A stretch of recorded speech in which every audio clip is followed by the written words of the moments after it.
Hello students, আমি সন্নিধি coaching এর তরফ থেকে সমীরণ স্যার চলে এসেছি নতুন ভিডিও নিয়ে। আজকের ভিডিও আবার Calcutta university philosophy major same 3। তোমাদের অলরেডি আমি একটি ভিডিও আপলোড করে দিয়েছি, যদি না দেখে থাকো গিয়ে দেখো। আমি পর পর এখন তোমাদের জন্য ভিডিও আপলোড করতে থাকবো। এখানে আমরা তোমাদের পরীক্ষার জন্য যা যা রয়েছে, তোমাদের তিনটি পেপারেরই ডাউট সলভ ভিডিও আমি পর পর রাখছি। সেখানে সাজেস্টিভ বিষয়ে ডাউট সলভ হবে। আমি জৈন ফিলোসফিটা অলরেডি পড়িয়ে দিয়েছি, Jain philosophy DSCC 3, Jain philosophy যা যা তোমাদের রয়েছে এবং সেখান থেকে ইম্পর্টেন্ট যে জায়গাটা সেই জায়গাটা তোমাদের অলরেডি বুঝিয়ে দিয়েছি। তোমরা ভিডিওটা দেখো, কমেন্ট করো, বুঝতে পারলে, বুঝতে না পারলেও কমেন্ট করে জানাও, আর বেশি বেশি করে জানাও তোমাদের কোন জায়গাগুলো জানার দরকার। এইবার আজকে যে বিষয়টি তোমাদের পড়াবো সেটি তোমাদের একটি ভীষণ জটিল লাগার জায়গা বটে, কিন্তু জায়গাটি আমি তোমাদের খুব সহজ করে বোঝাবো। সেটি হচ্ছে এসএসসি পেপারটা। এসএসসি পেপারে তোমাদের কি আছে? Logical reasoning and application, Indian western.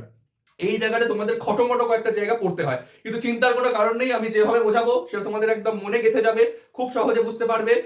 সেখানে কি কি আছে আগে দেখে নিই এবং তারপরে সেগুলো পড়তে শুরু করে দিই। SSC paper logical reasoning and application, Indian western. এই জায়গাটা তোমাদের কি কি পড়তে হবে? ইন্ডিয়ান পার্ট তোমাদের পড়তে হবে কি? পক্ষ, মানে একটি অনুমানের পক্ষ, সাধ্য, হেতু, সপক্ষ, বিপক্ষ, এগুলো কি সেটা জানতে হবে। এখান থেকে অবশ্যই কোয়েশ্চেন আসবে। নেক্সট পড়তে হবে হেত্যাভাস। এই গেল মোটামুটি।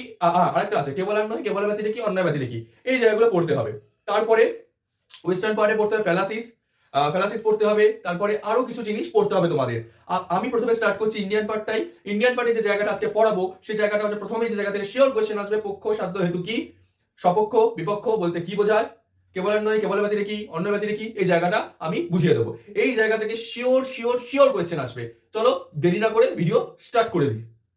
প্রথমে আমরা শিখে নিই একটা অনুমানের কিভাবে পক্ষ, সাধ্য, হেতু নির্ণয় করতে হয়, বা পক্ষ, সাধ্য, হেতু বলতে কি বোঝায়। সেটা বলার আগে তোমাকে আগে একটু বলে দিই অনুমান ব্যাপারটা কি। ন্যায় দর্শন যখন পড়াবো তোমাদের তখন ন্যায় দর্শন অনুমান অবশ্যই বলবো। তার আগে এখানে একটু ছোট্ট করে না বলে হয় না। অনুমান হচ্ছে একটি এমন জ্ঞান যেটা আমাকে না দেখতে পাওয়া জিনিসটার জ্ঞান দেয়।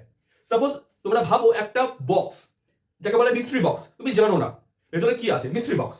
সেটা দেখে তুমি ভাবছো বক্সটার আকারটা হচ্ছে ছোটখাটো। তো ছোটখাটো যখন, সেটা হয়তো ছোট জিনিসই আছে, তো সেখান থেকে তাহলে হতে পারে এটার ভেতরে ঘড়ি আছে। দাঁড়িয়ে দেখলে, খুব কান লাগিয়ে দেখলে টিক টিক টিক টিক আওয়াজ হচ্ছে, সেখান থেকে বলে এবার নিশ্চিত এর মধ্যে ঘড়ি আছে। তো তোমার শিওর জ্ঞান প্রথমে হয়নি। প্রথমে তুমি জাস্ট ভাবতে পেরেছো কিছু একটা আছে ছোট জিনিস, সেটা ওই বক্সটার আকার দেখে বুঝতে পেরেছো। তোমার মনে সংশয় ছিল, মানে কি আছে সংশয়টা ছিল। এইটা করার পরে যখন তুমি টিকটিক আওয়াজটা তুমি শুনলে, তখন জানতে পারলে, তখন তুমি নিশ্চিতভাবে অনুমান করে নিতে পারলে যে ওটার মধ্যে ঘড়ি আছে। এই যে জ্ঞানটা, তুমি কিন্তু ঘড়িটা তখনও দেখতে পাবনি, বক্সটা খোলা হয়নি, জাস্ট কান লাগিয়ে শুনেছো, এটা থেকে অনুমান করেছো ওটার মধ্যে ঘড়ি আছে। এই যে জ্ঞান, ভেতরে না দেখতে পাওয়া জিনিসটাকেও তুমি যেভাবে জানতে পারলে, এই জ্ঞানটাকে বলা হয় অনুমান। এইবার একটি অনুমানের মধ্যে তিনটি পথ থাকে, পক্ষ, সাধ্য এবং হেতু। এই পক্ষ, সাধ্য, হেতুটাকেই আমরা জানবো। আমি যে অনুমানটা নিয়েছি সেটা তোমাদের একদম স্ট্যান্ডার্ড, একদম উদাহরণ, সারা জীবন ধরে পড়ে যাবে। ন্যায় দর্শন খুললেই এরা নৈয়ায়িকরা সবাই পর্বতে গেছে আর আগুন খুঁজেছে আর ধোঁয়া দেখেছে। তো তোমরাও যারা ন্যায় পড়বে পর্বতে আগুন ধোঁয়াই দেখতে থাকবে। তো যাই হোক, সেই উদাহরণে আমি নিয়েছি পর্বত বহ্নিমান ধূমা। এটা হচ্ছে সংস্কৃত, আমি বাংলাটা দিয়ে বোঝাবো। তো পর্বতটিতে বহ্নি আছে, কেননা সেখানে ধূম আছে। এবার এটার মানে কি, পর্বতে আমি বহ্নি মানে আগুনটা দেখতে পাচ্ছি না, কিন্তু দেখতে পাচ্ছি নাকি, ধোঁয়া দেখতে পাচ্ছি। তো এই ধোঁয়া দেখার পরে আমরা অনুমান করছি পর্বতে যে আগুন আছে। এইখানে আমার আগে এই জ্ঞানটা দরকার, যেরকম ঘড়িটা মানে লাগে টিকটিক আওয়াজটা শুনে তবে বলে যে ঘড়ি আছে। এখানে আমার জ্ঞানটা কি ছিল, যেটাকে বলে ব্যাপ্তি। ব্যাপ্তিক জ্ঞানটা কি ছিল, যে যদি এই টিকটিক আওয়াজ হয় তার মানেই ঘড়ি হবে, ঘড়ি ছাড়া অন্য কিছু টিকটিক আওয়াজ করে না। তো সেখানে এখানেও সেই একইভাবে ব্যাপ্তি ব্যাখ্যা হয়েছে, যেখানে ধোঁয়া আছে সেখানেই আমার আগুন আছে, ধোঁয়া ছাড়া আগুন থাকতে পারে না। উল্টোটা কিন্তু নয়, এমন জায়গা আছে আগুন আছে বাট ধোঁয়া নেই। রান্নাঘরে গ্যাসে যখন রান্না করা হয় সেখানে গ্যাসে আগুন চলে বাট ধোঁয়া ওঠে না। তো যাই হোক, ধোঁয়া যেখানে আছে সেখানে আগুন আছে। তো এই যে এইটাকে বলা হচ্ছে অনুমান। এইভাবে আমরা অনুমান করছি পরবর্তীতে আগুন আছে, কেননা আমরা ধোঁয়াটা দেখতে পেয়েছি। এইবার পক্ষ, সাধ্য, হেতু বলবো কি করে? পক্ষ বলতে বোঝানো হচ্ছে সেইটাকে যেটা, যেখানে আমার সাধ্য, সাধ্য মানে আগে বলি, পক্ষ পরে বলছি, যেইটা আমি অনুমান করতে চাইছি, যেটা আমি অনুমান করতে চাইছি সেটাকে বলা হচ্ছে সাধ্য। যেটা আমি অনুমান করতে চাইছি, এখানে অনুমান কি করতে চাইছি, যে পর্বতে বহ্নি আছে কি নেই, পর্বতে আগুন আছে কি নেই, বক্সটার ক্ষেত্রে এর মধ্যে ঘড়ি আছে কি নেই, যেটা আমি অনুমান করতে চাইছি, বা বক্সে কি আছে যেটা অনুমান করতে চাইছি, সেইটাকে বলা হচ্ছে আমার সাধ্য। কি বলা হলো? সাধ্য পদ, যেটা অনুমান করতে চাইছি। ক্লিয়ার? এইবার যেখানে ওই সাধ্য মানে আমি ঘড়ি দিয়ে মানে বক্সার ঘড়ি, ওই ঘড়িটা আছে কিনা ওইটা আমি কোথায় জানার চেষ্টা করছি? বক্সে। অর্থাৎ কোথায় আমার সাধ্যের সংশয় চলছে, সাধ্যটা এখানে আছে কি নেই এই সংশয় আছে, ঘড়িটা এখানে আছে কি নেই এই সংশয়টা আমার যখন চলছে, তেমন বন্যির ক্ষেত্রে পর্বতে আগুনটা আছে কি নেই এই সংশয়টা হচ্ছে, অর্থাৎ সাধ্যের যেখানে সংশয় চলছে, সাধ্যের যেখানে সংশয় চলছে, ঠিক আছে, সাধ্যের যেখানে সংশয় চলছে সেইটিকে বলা হয় আমার পক্ষ। যেহেতু পরবর্তীতে আগুন আছে কি নেই, আগুন মানে সাধ্য আছে কি নেই, এই যে সংশয়টা আমার চলছে কোথায় চলছে? পর্বতে, স্থানটাতে, অধিকরণ বা স্থানটাতে ও আমার সংশয়টা চলছে, তাই স্থানটি অর্থাৎ পরবর্তী হচ্ছে পক্ষ। আশা করি পক্ষ আর সাধ্য বোঝা গেছে, বুঝতে পারলে কমেন্ট কর। এইবার আসি হেতু। হেতুকে অন্য সংস্কৃতে আরেকটা শব্দ দিয়ে বলে সেটাকে বলে লিঙ্গ। লিঙ্গ, লিঙ্গ লয়স্যই ময় গয়, লিঙ্গ। লিঙ্গ শব্দটা এসছে কি থেকে? লীনম গময়তি, লীনম গময়তি, যেটা লীন মানে যেটা লীন বিষয়টাকে দেখতে সাহায্য করছে, লীন বিষয়টা জানতে সাহায্য, লীন মানে যেটা দেখতে পাচ্ছি না। বক্সের উদাহরণের ক্ষেত্রে ঘড়িটা দেখতে পাচ্ছিলাম না, পর্বতের ক্ষেত্রে আগুনটা দেখতে পাচ্ছি না, কিন্তু ওই আগুনটাকে বা ঘড়িটাকে জানতে সাহায্য করছে কি? লীন হয়ে আছে এটা, সেটাকে জানতে সাহায্য করছে কি? যেটা সাহায্য করছে সেটাই হচ্ছে হেতু। যেমন ঘড়িটার ক্ষেত্রে করেছে টিক টিক আওয়াজটা, আর এখানে করছে ধুমটা, তাই ধুমটা হচ্ছে আমাদের হেতু। ঠিক আছে, যেইটা আমাকে ওই ব্যক্তিটা প্রতিষ্ঠা করতে বা তোমার অজানা জায়গাটাকে জানতে সাহায্য করছে, অদেখা বিষয়টাকে দেখতে জানতে সাহায্য করছে, সেইটিকেই বলা হচ্ছে আমাদের হেতু। তাহলে আশা করছি বোঝা গেছে। তাহলে এখানে দাঁড়ালো কি? পরবর্তী হচ্ছে পক্ষ, বন্ডিটা হচ্ছে সাধ্য, আর ধুমটা হচ্ছে হেতু। ক্লিয়ার?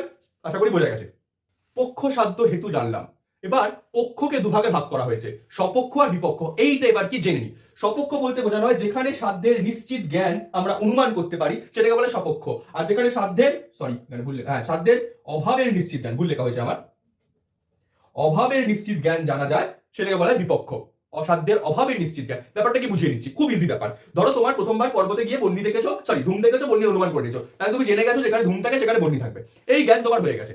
ক্লিয়ার? এইবার তোমার মা তোমাকেও জিজ্ঞেস করলো রান্নাঘর থেকে ধোঁয়া বেরোচ্ছে, তাহলে কি হচ্ছে? রান্নাঘরে কি হয়েছে রে? তুই বললো রান্নাঘরে ধোঁয়া বেরোচ্ছে মানে রান্নাঘরে আগুন আছে। কারণ তুমি শিখে গেছো, তুমি জেনে গেছো, তুমি শিখে গেছো, জেনে গেছো যে রান্নাঘরটায় আগুন জ্বলছে কারণ ওখান থেকে ধোঁয়া দেখতে পাওয়া যাচ্ছে। এই যে ওই স্থানটা তোমার ব্যাপ্তিক জ্ঞানটা হয়ে গেছে, মানে রান্নাঘরে ধোঁয়া এবং আগুন থাকবেই, কারণ রান্নাঘরে, এখনকার রান্নাঘর দেবো না, পুরোনো দিনের উনুনের রান্নাঘর ভাবো, ওখানে আগুন এবং ধোঁয়া থাকবেই। তাই জন্য ওই স্থানটাকে বলা হচ্ছে সপক্ষ স্থান, মানে যেখানে ওই সাধ্যের নিশ্চিত জ্ঞান তুমি অনুমান করলেই বুঝতে পারবে, ওখানে তোমার আলাদা করে খাটতে হবে না, যেহেতু তোমার প্রথমবার একবার জানা হয়ে গেছে ধুমার বন্যির ব্যাপারটা। এবার তোমাকে যদি বলা হয় হ্রদের কথা বা কোনো জলাশয়ের কথা, তাহলে তুমি বলে নিশ্চিত ওখানে আগুন থাকবে না, পসিবলি নয় ওখানে আগুন থাকবে, কারণ জলে কোনো আগুন লাগবেই না। তো নিশ্চিতভাবে জানো যেখানে ধোঁয়াও থাকবে না, আগুনও থাকবে না, এই স্থানটা হচ্ছে বিপক্ষ স্থান, কারণ সেখানে সাধ্যের অভাবের নিশ্চয়তা রয়েছে। সাধ্য মানে বহ্নি বা আগুনের নিশ্চিত সেখানে থাকবে না, সেটা কি? এটা হচ্ছে হ্রদ বা কোনো জলাশয়। আর এটার সপক্ষ উদাহরণটা কি হচ্ছে, যদি বলি আমি যে অনুমানটা প্রথমে করলাম পর্বতে বন্যিমান ধোঁয়া, ওই উদাহরণের বেসিসে আমি বলছি, তাহলে এটা সপক্ষ হবে হচ্ছে তোমার, যেটাকে বলা হয়, এই শব্দটা তুমি শিখে নাও, তোমরা শিখে নাও, ওটাকে বলা হয় মহানস। মহানস মানে হচ্ছে রান্নাঘর।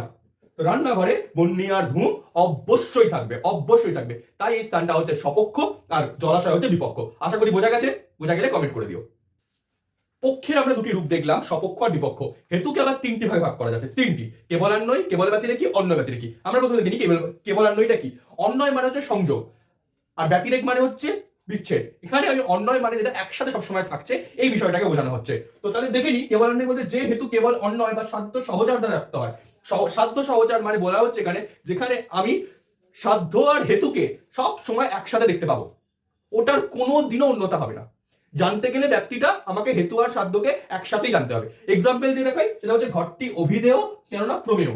বিষয়টার মানেটা বুঝতে হবে। অভিধেয় মানে অর্থযুক্ত, যেমন এটাকে বলে ডাস্টার। এটা ডাস্টার মানে ডাস্টারটা অর্থ আছে, ডাস্টারটা অর্থ আছে। এটা গেলে মার্কার, এর অর্থ আছে। এবার তুমি আমাকে জাস্ট একটু ভাবার চেষ্টা করতে হবে, এমন কোনো জিনিস যেটা কি জানো না, নাম জানো না, সেটাকে তুমি মানে এমন কোনো জিনিস জানো বাট সেটা কি বলতে পারবে না, তাহলে কি তোমার জানা হলো? তুমি বলে আমি একটা জিনিস জানি কিন্তু সেটা কি বলে আমি বলতে পারবো না, সেটা কি জানা হলো? তাহলে তুমি যখন কোনো জিনিসের নাম জানো বা অর্থ জানো, তার মানে জিনিসটা তো জানতেই হবে। তুমি যদি বলো কোনো জিনিস আমি জানি, তারপরে সেটা কি নাম অন্তত সেটা তুমি জানো। আবার কোনো জিনিস তুমি যদি বলো যে আমি সেটার নাম জানি, তার মানে সেটাকে তুমি জানো। তুমি যদি বলো এটা কি, সেটা আমি জানি, তার মানে এটা মার্কার, সেটা তুমি জানো। আবার কাউকে যদি এটাকে মার্কার বলে, সে বুঝতে পারবে তুমি এটাকে জানো। অর্থাৎ এই প্রমেয়ত্ব আর অভিধেয়ত্ব, মানে প্রমেয় আর অভিধেয়, এটা এখানে হচ্ছে এটা পক্ষ, এটা সাধ্য, এটা হেতু। তো এই সাধ্য আর হেতু এই দুটোর মধ্যে অন্যয় সারা জীবন প্রত্যেকবার থাকবে। তুমি যেটাকে জানো, মানে প্রমেয় মানে জানা, যেটাকে জানো বলছো সেটার নামও তুমি জানবে, আর যেটার নাম জানো সেটাকে তুমি জানো, এটাকে বলতেই হবে। তো এই টাইপের হেতুর সম্পর্কটাকে বলা হচ্ছে আমাদের কেবলান্বয়ী। আশা করি বুঝতে পারা গেছে, বুঝতে না পারলে কমেন্টে জানাবে। এবার বলবো কেবল ব্যতিরেকী। অন্যয় একটি গুলতো, ব্যতিরেক মানে হচ্ছে বিযুক্তি বা বিচ্ছিন্ন থাকা। তো যে হেতুটি ব্যতিরেক ব্যাপ্তি বিশিষ্ট অর্থাৎ অন্যয় সম্ভবই নয় সেটাকেই বলা হচ্ছে কেবল। ব্যতিরেক ব্যাপ্তি বিশিষ্ট অন্যয় সম্ভব না তাকেই বলা হচ্ছে কেবল ব্যতিরেকী। এক্সাম্পল দেখি, বলছে লাল রংটি অন্য রং থেকে আলাদা কেননা সেখানে লালত্ব ধর্মটি আছে। তা লাল রং ব্যাপারটা কি সেটা তোমরা বুঝবে কি করে? ধরো জীবনে প্রথমবার লাল রং দেখছো, আগে কোনোদিন লাল রং দেখোনি, আগে বাকি রং দেখো, লাল রং জীবনে দেখোনি, তাও তুমি বুঝতে পারবে যে ওই রংটি লাল হয়তো বলতে পারবে না, কিন্তু ওটা যে একটা অন্য রং সেটা তুমি বুঝতে পারবে। কারণ সাপোজ তুমি বাকি সব দেখে নিয়েছো, হলুদ, সবুজ, আকাশি, বাকি সব দেখে নিয়েছো, কিন্তু লালটা সেপারেট, সেটা তুমি বুঝবে কি করে? বুঝবে এইভাবে যে অন্য রঙের সঙ্গে লালের কোনো সম্পর্ক নেই, নেগেটিভ দিক থেকে আমায় জানতে হবে। তাই এইটাকে বলা হচ্ছে ব্যতিরেক, নঙর্থক দিক থেকে জানছি, যা অন্য রঙের মতো নয়, সেইটি হচ্ছে আমার কাছে বর্তমান রং পৃথিবীর লাল। আমি বাকি সব রং দেখেছি, লালটাই দেখিনি, তাই এটা একটা অন্য রং। বুঝতে পারলে? এটি কি অন্য রং, এটি অন্য রং কারণ আমাকে লালত্বটা কেবল লালে দিয়ে পেয়েছি, অন্য সবে সবুজত্ব পেয়েছি, হলুদত্ব জেনে নিয়েছি, আকাশিত্ব জেনে নিয়েছি, বাকি সব দেখে নিয়েছি, জেনে নিয়েছি, গোলাপিত্ব জেনে নিয়েছি, কিন্তু এই কোনোটাই আমি যে পার্টিকুলার যে রংটা দেখছি সেগুলো এখানে সাথে ম্যাচ খাচ্ছে না। তাহলে এটা অন্য কোনো রং। পরে কোনোভাবে জানতে পারলে এইটি হচ্ছে লাল রং, এখানে লালত্ব আছে। এইটা দেখো তুমি জানলে নেগেটিভ দিক থেকে, ওটা জেনেছিলে অন্য দিয়েছিলে পজিটিভ দিক থেকে, যে নাম থাকলে সেটা জানা হয়ে যাচ্ছে। যদি কিছুকে জানি তাহলে অবশ্যই তার নাম জেনেছি, আবার নাম জেনেছি মানে জেনেছি, কিন্তু লালের ক্ষেত্রে তো এইভাবে হচ্ছে না। লালকে তো বলে এটা লালটা জেনেছি মানে লাল জেনে ফেলেছি। লালকে তোমার জীবনে প্রথমবার লাল জানতে গেলে জানতে হয় যে তোমাকে লালটা কি নয়, তবে তুমি আইডেন্টিফাই করতে পারছো দ্যাট ইজ রেড কালার বা that is a different colour. সবুজ জেনেছো, হলুদ জেনেছো, কমলা জেনেছো, আকাশি জেনেছো, লাল কোনোদিন দেখোনি, লালটা জীবনে প্রথমবার দেখছো, তাহলে তুমি এটুকুনি আইডেন্টিফাই করতে পারবে that is a different colour. পরে কারোর থেকে জানলে, জিজ্ঞেস করে কি রং, সে বলে লাল রং, তাহলে তোমার কাছে এই অনুমান কমপ্লিট হলো, তাহলে লাল একটা ডিফারেন্ট কালার। এইটাকে বলা হচ্ছে কেবল ব্যতিরেকী, যেটা নেগেটিভ দিক থেকে আমি জানতে পারছি। বোঝা গেছে? বুঝতে না পারলে কমেন্ট করবে। এবার অন্যয় ব্যতিরেকীটা দেখিনি। অন্যয় ব্যতিরেক দেখে শুনে, নাম শুনে বুঝতে পারছো এটা অন্যয় আর ব্যতিরেক পদ্ধতির মিলিত পদ্ধতি। এবার এইটা কিভাবে আমরা দেখতে পারি সেটা এবার দেখে নিই, বুঝতে পারি। যেটা বলছে অন্যয়ের দ্বারা ব্যতিরেকের দ্বারা ব্যক্তি বিশিষ্ট হয়। আমি এই রকম হেতুর ক্ষেত্রে অন্যয় দৃষ্টান্তও দেখানো সম্ভব, ব্যতিরেক দৃষ্টান্তও দেখানো সম্ভব, তাকেই আমরা অন্যয় ব্যতিরেকই বলি। এক্সাম্পল দেখে নিই, সেই তোমাদের সেম এক্সাম্পল, পরবর্তী বন্যী আছে কারণ সেখানে ধূম আছে। আমরা এমন এক্সাম্পল দেখাতে পারবো ধূম আছে বন্যীও আছে, সেটা হচ্ছে মহারস বা রান্নাঘর। আবার এরকম এক্সাম্পল দেখাবো ধূম নেই বন্যী নেই, সেটা জলাশয়। কিন্তু একবার ভেবে দেখো ডিফারেন্সিয়েশনটা কিরকম। যে আমাকে যদি এখন বলা হয় যে এমন দৃষ্টান্ত দেখাও তুমি জানো, মানে নাম আছে এবং সেটা জানো, এটা আমি দেখাতে পারবো, কিন্তু উল্টোটা পারবো না, এটাই উল্টোটা পারবো না। কি আবার সেরকমই লাল রংটাকে আমি ডিফারেন্সিয়েট করতে গেলে নেগেটিভ দিক থেকে আমায় করতে হবে, পজিটিভ দিক থেকে দেখাতে পারবো না আমি, কারণ পজিটিভ থেকে অনেক রং হয়ে যাবে। লাল রংকে আলাদা দেখাতে গেলে, লাল রং যে অন্য একটা রং সেটা দেখাতে গেলে আমাকে অন্য রং থেকে আলাদাই করতে হবে, ব্যতিরেক করতে হবে, বিচ্ছিন্ন করতে হবে সেটাকে। আমি শুধু ওটাকে পজিটিভ থেকে দেখাতে পারবো না। কিন্তু পর্বত আর ধূমের ক্ষেত্রে, সরি বন্যী আর ধূম বা ধূম বন্যীর ক্ষেত্রে আমি দুটো দিক থেকে দেখাতে পারি, তাই এটাকে ব্যতিরেক বলা হয়। আশা করছি অন্যয় ব্যতিরেক, অন্যই ব্যতিরেকী তিনটেই বুঝতে পারা গেছে, এবং যা যা বললাম পক্ষ, সাধ্য, হেতু, সপক্ষ, বিপক্ষ সমস্তটা তোমরা বুঝতে পেরেছো। বুঝতে পারলে ভালো লাগলে নিচে কমেন্ট করো, তোমাদের কিছু কোয়ারিজ থাকলে কমেন্টে জানিও আমাকে, আমি তার নিয়ে ভিডিও বানাবো। আশা করছি আজকের ভিডিওটা তোমাদের ভালো লেগেছে। এইরকমই তোমাদের জন্য আবার এক এক দিনে এক একটা পেপারের ভিডিও আসবে। তোমাদের অলরেডি আমি ডিসি 3 আপলোড করেছি, আজকে এসএসসি করলাম, পরের দিন লজিক্যাল ভিডিও আপলোড করব।